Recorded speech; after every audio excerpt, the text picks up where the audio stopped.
Hello there, my name is Reina Rose, and tonight I will be reading a terrifying fairy tale called The Witch's House, Diary of Ellen. This is created by Yuna Kagasaki and based off of the 2012 puzzle indie horror game by the same name created by Fumi.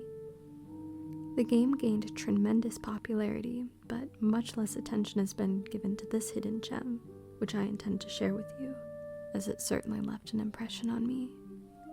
So, without further ado, let's begin as we join Ellen and figure out how she descended into the iconic antagonist we know her as today. Chapter 1. I think there was a time I was lying in a freezing room just like this. My diary. I can remember everything as if it had happened yesterday. I know all too well the beginning of that diary, which I never wrote. I was sick, and so nobody played with me. Ellen, did you see something? A cat? A cat, black, all over, and he had caught a mouse. I see. Let's get your bandages changed. Oh, your ribbon's slipping. I know it's hard not being able to play outside, and I'm sorry for that. That's okay. I also like playing inside. I was born sick, but it's not like I was always stuck in this dark, old room. I can't see the sky from this window, but I know how blue it was and what the grass smelled like. But since I had been born, I had rashes all over my face and legs. Walking also hurts. I think something's wrong with my joints. Nobody knew why. There was no cure. Of course there wasn't. There was no proper doctor around, and we wouldn't have had the money to pay anyways. The child's ailment is retribution for her ancestors' wicked deeds. She will suffer for all eternity. Did you have fun? Did Mommy's touch always feel so rough? Because of how I was, I just knew that Mother was going to abandon me someday. I could feel that in my heart. No, I don't want to be abandoned, because the thought of losing Mother was far scarier than not being able to go outside anymore.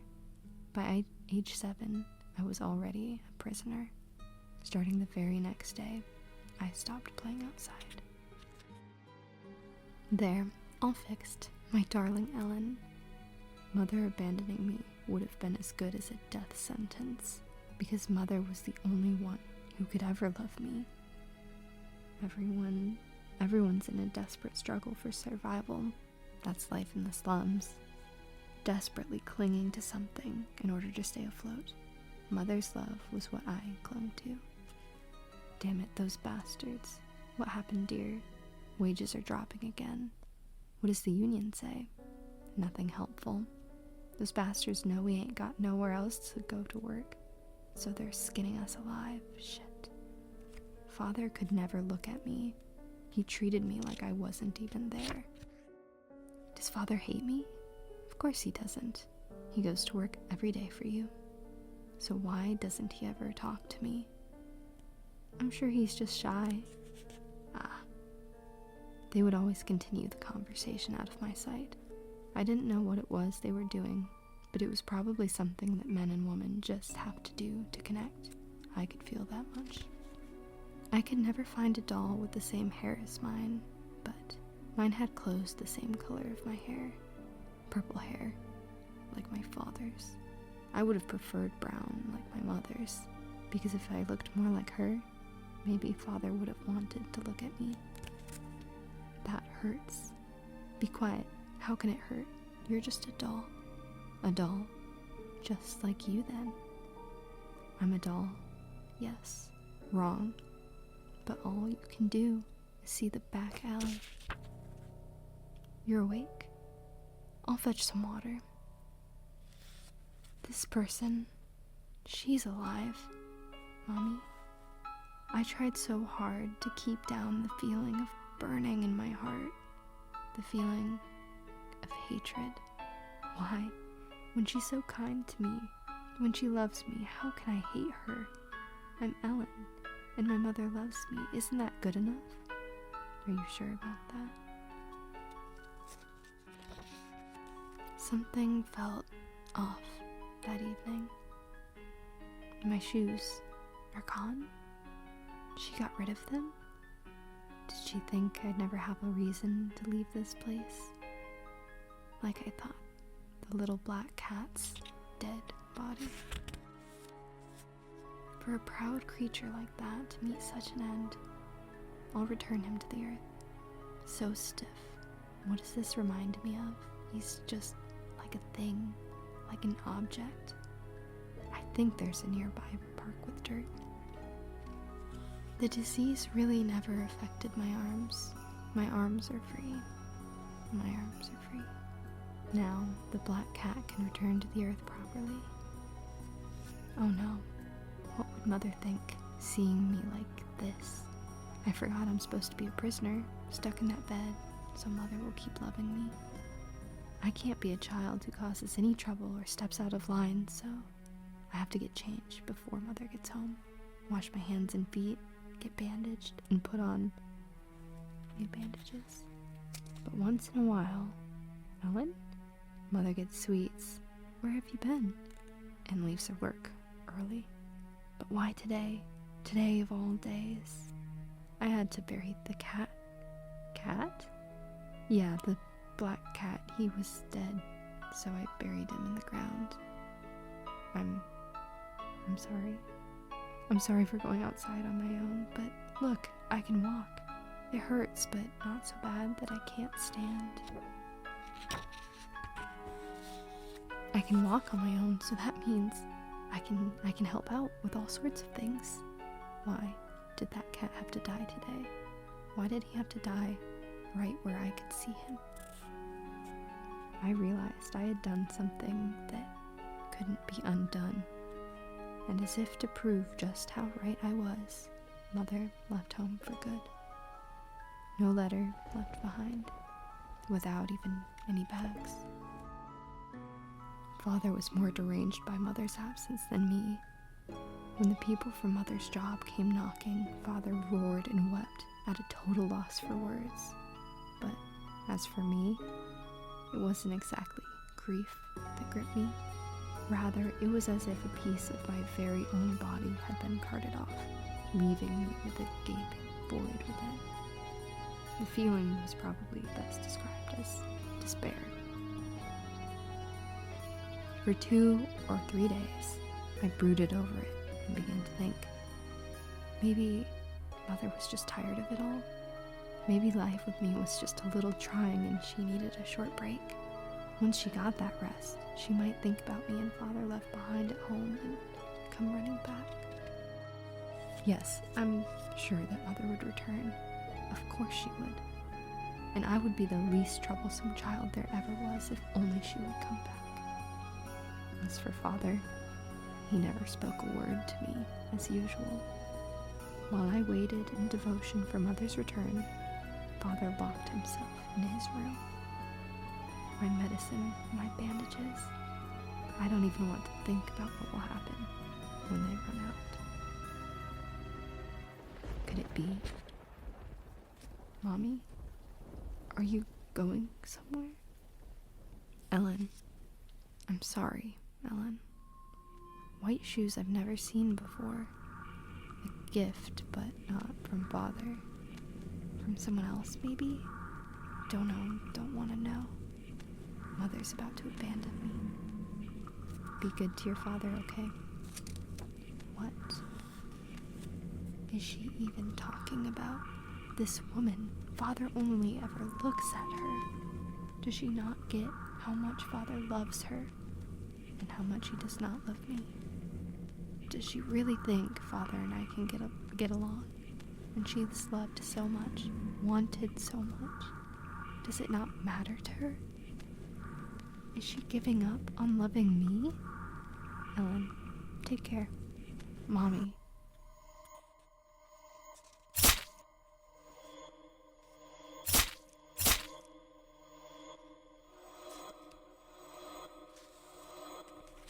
If you won't love me, then I don't need you.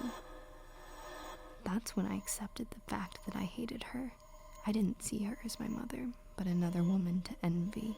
I envied her for father's love. If she had kept loving me, I could have contained that hatred. I would have kept loving her. Dirty. Oh, right. The man who gave her those shoes. I'll have to tell him she can't go with you anymore. I'm the one who did it. I did this, Daddy. Daddy, that was the first time I had called him that. I did this, Daddy. Why? Why won't you look at me? Why her? Why that lady?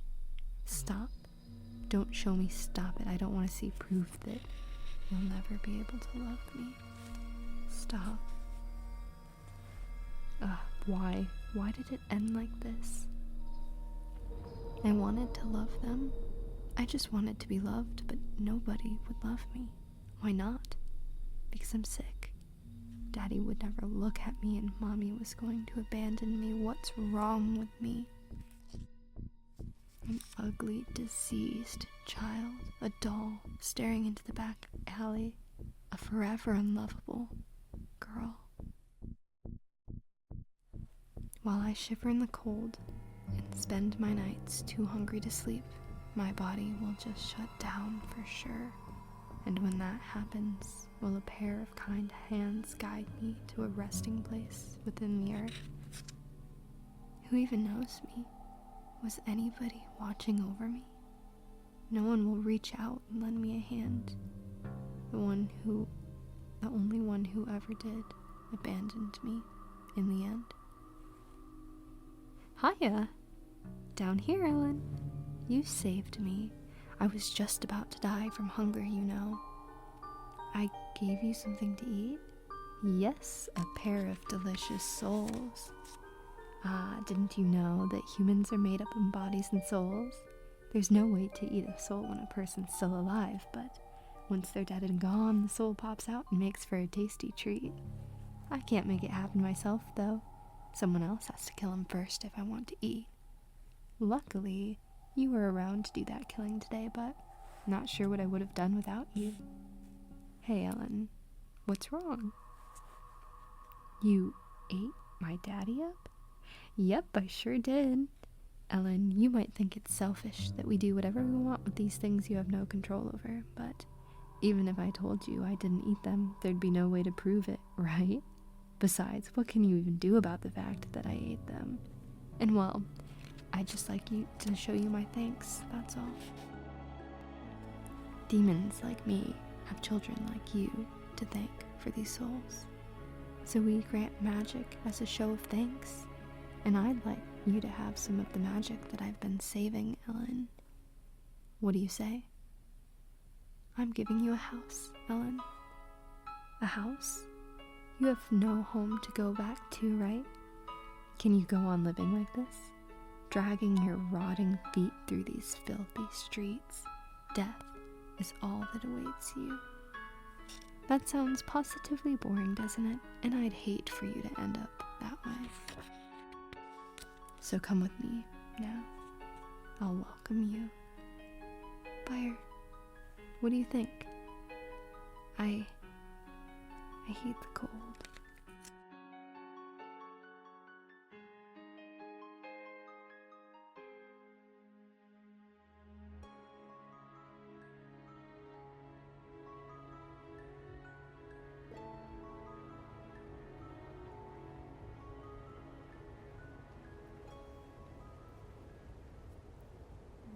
Was the very first chapter of The Witch's House, Diary of Ellen. Thank you so much for joining me, as it's truly been my pleasure to read to you. If you were just here for the story, then I sincerely hope you'll join us in the next one, but for those who wish to stay for some analysis, let's delve into the story's rich symbolism. Based on my initial impressions, Ellen's story vaguely reminds me of Munchausen syndrome, which, for those who don't know, is a mental illness where people pretend to be sick to gain attention, sympathy, or medical care. Even though Ellen irrefutably is sick, I believe that she exaggerates elements of her helplessness as a specific strategy to guarantee and sustain an attachment to her caregiver who she fears will abandon her. She does this because on a fundamental level, she believes that she is unlovable and that it's only a matter of time before others feel the same. As we can see, Ellen feels both externally and internally defective. She develops this fear of abandonment because she's entirely dependent on her mother. In an ironic way, Ellen reacts to this feeling of helplessness by embodying that very role to give her a sense of control in a life she otherwise feels she has no control over. She leans into that dependency to tether herself to her mother. When Ellen stops going outside, that's a deliberate choice, which reveals her strategy. In embracing a life of helplessness, it creates the necessity for a caregiver, which her mother is then forced to embody. Ellen believes that if she demonstrates any sort of independence, the necessity for a caregiving role becomes moot, and her mother will leave because she's no longer under any obligation in ensuring her daughter's survival. I think that another reason why Ellen leans so heavily into this illness is because of her distorted sense of self. Personality and identity begin developing in early childhood, but as for Ellen, she never received that opportunity. She sacrifices her autonomy at age 7 to instead prioritize not being abandoned, and because of this, her illness is an enormous chunk of her identity.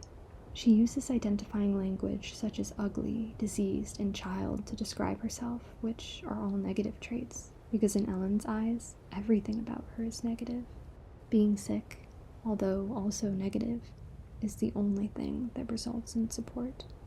I interpreted the bandages that she wears as symbolic of this.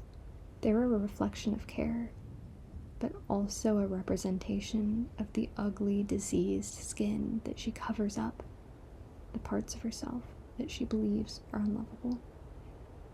Speaking of Ellen's dependency on her mother, I believe that the symbolism of dolls within this book represents her relationship to her mother. In the scene where Ellen has a conversation with her doll, she says, "You're just a doll," to which it retorts, "Just like you then." In a way, Ellen is her mother's doll. She doesn't have any autonomy and can't move from her bed. She's something that her mother keeps around, but could just as easily be discarded. She feels like an inanimate object with no real sense of self, only experiencing life from her mother's shadow. Her mother is alive, but Ellen doesn't feel the same way. She barely feels alive. When Ellen exhibits violence towards her doll, I believe that this is reflexive of how she also feels about herself.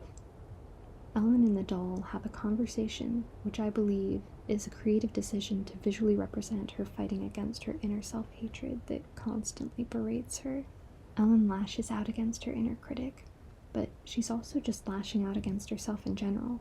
She doesn't treat that doll with any respect because frankly she doesn't respect herself either. She pulls on the doll's hair and she slams it against a wall, which shows that Ellen is taking out her emotions on herself. She's turning her hatred inwards. She is the target of her own hatred, confusion, frustration, and desperation, and that is heartbreaking. She turned herself into a doll for even a chance at love, all while waiting, lying in a bed of self-hate, inadequacy, and anger. I feel like the moment where Ellen throws the doll at the wall could also be foreshadowing. When Ellen ultimately kills her mother, it's because the illusion of helplessness that she's created has been shattered, and the support that she previously received was shown to no longer be needed at the same capacity. Perhaps then, discarding this doll foreshadows her denouncing her helplessness because it won't work anymore. She can't be her mother's doll if her mother is dead. Ellen has purple hair, just like her father, which symbolizes their, more accurately, lack of relationship with one another. Her hair is a constant reminder that she's unlovable and flawed. Every time she looks at a reflection, she sees not only herself, but her purple hair that reminds her of how her father views her, a disgusting monster. It's almost as if he's in her head, or more literally on her head, everywhere she goes. They're tied to each other genetically, but truly couldn't be more distant. The purple bangs literally frame everything that Ellen perceives and looms at all times in her peripheral vision, just like her father's lack of acknowledgement lingers in her subconsciousness. Ellen simultaneously craves her father's love, while also feeling disgusting because of him. And I feel like these two things are what really define Ellen as a character. She's incredibly hungry to feel loved by others, because she feels as if she's loved by no one, and feels like she's a monster because that's how she's perceived. And because that's how she's perceived, she eventually becomes the very monster that she fears. It kind of reminds me of Mary Shelley's Frankenstein. Ellen's mother is a point of comparison, a life that she'll never live and a woman that she'll never become, while Ellen's father is a cruel reminder of love that she will never receive. The final symbol that I would like to discuss is the flame that engulfs her childhood home after she murders her parents. Fire is symbolic for destruction, but also transformation. Fire is passionate, violent, and unstable, just like Ellen. When she murdered her parents, in a way, she set fire to her old life, changing it permanently. In chemistry, a chemical reaction is a process where substances interact to form new substances with different compositions. Combustion, the process of burning, is a type of chemical change that alters a substance into something completely different. In that moment, upon killing her parents, Ellen ended what was and created something new. She ended her mother, ended her father, ended her life as it once was, and ended the identity she once clung to for survival. Fueled by years of pain, like gasoline, Ellen burned her past and lit her dark, bleak world with a new, destructive light. She obtained newfound vitality and power through destroying what held her down. And in doing so, she became a witch, the very monster she felt regarded as. I hope that you'll tune in for the next chapter of The Witch's House, where Ellen begins her new life. But again, thank you so much for joining me and letting me read to you, as it's truly been my pleasure. Until the next tale, farewell. Cheers, my dears.